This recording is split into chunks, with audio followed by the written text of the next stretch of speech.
this event around Declan Kearney's book Uncomfortable Conversations is a significant one. I think it's important that the book is launched, but actually the importance of uncomfortable conversations goes far beyond a book. And one of the reasons I'm glad to be here is that this book is a record of a real process that's ongoing and necessary in the context of the life of this island. We need to be engaging in uncomfortable conversations with those with whom we differ and those with whom we agree, who refine our thinking and sharpen us. And it seems to me that the only danger here, or one of the dangers, is that we see this as an end in a process rather than as a step in a process that must be ongoing if we're going to build a peaceful future. The crowd in many respects reflects the whole basis of this work. It was a very diverse audience who attended the launch of the book today. All of them in different ways have been involved in contributing to peace building and the development of reconciliation in our society. But we've yet to open up a new phase of the peace process, and that phase is going to be one that must open up the opportunity for authentic reconciliation. We think that the process of uncomfortable conversations can be used as an enabling instrument for how that can be brought about.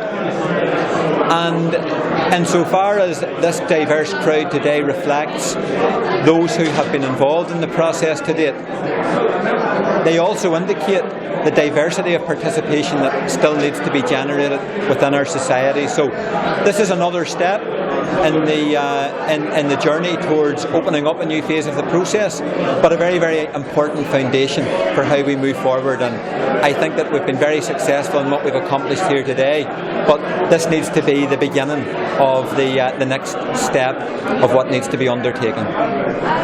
Well, uncomfortable conversations can mean lots of things, but at the end of the day, and the work that I'm involved in reconciliation, uncomfortable conversations are the only conversations that need to happen. We are well past the times when people will sit down as friends in rooms and agree with one another. We now have to have enemies talking to enemies. We have to have people who have suffered as victims talking to people they would consider perpetrators. And ultimately, we have to have all those difficult conversations across our society in order to make this peace process work to the next level. We've come to one level, we've done brilliantly, but it's not good enough. We need to move it to the next level and have those difficult and comfortable conversations between people that will find that challenging. Well, many of the conversations I've been involved in, I've been the facilitator between those who have found the conversation to be particularly uncomfortable. And that has been, for me, a tremendous honour, because in order to facilitate conversations like that, you need to be trusted. And I'm very humbled by the way in which people have trusted me, because I can understand how uncomfortable it is for some people to have those conversations. And I pay tribute to them that they actually took the step and trusted me to be a part of that with them. And I've always valued that. I think we've got to understand how it is uncomfortable for people, for other people, for what we might find to be relatively easy can be very uncomfortable for others.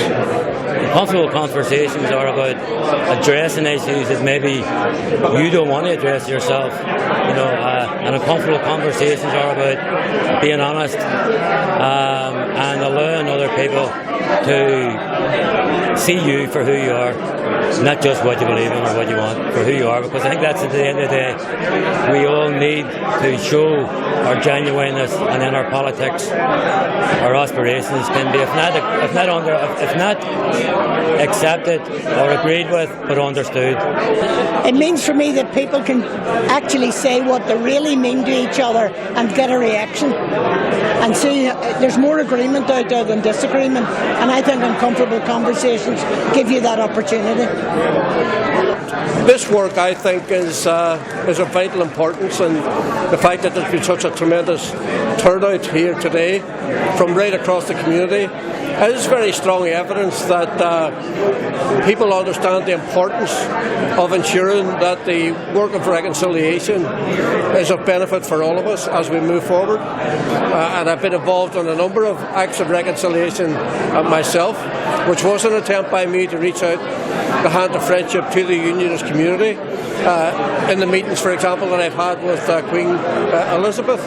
So I think that from the turnout here today, from all sections of the community, it certainly inspires great hope in me that we can take this work forward in a way that isn't just the great and the good talking about it, but it's about talking about how we embed this right at grassroots level within the community. And I think that the work that has happened over the course of recent times has certainly seen the beginning of success, with, of course, more work to be done.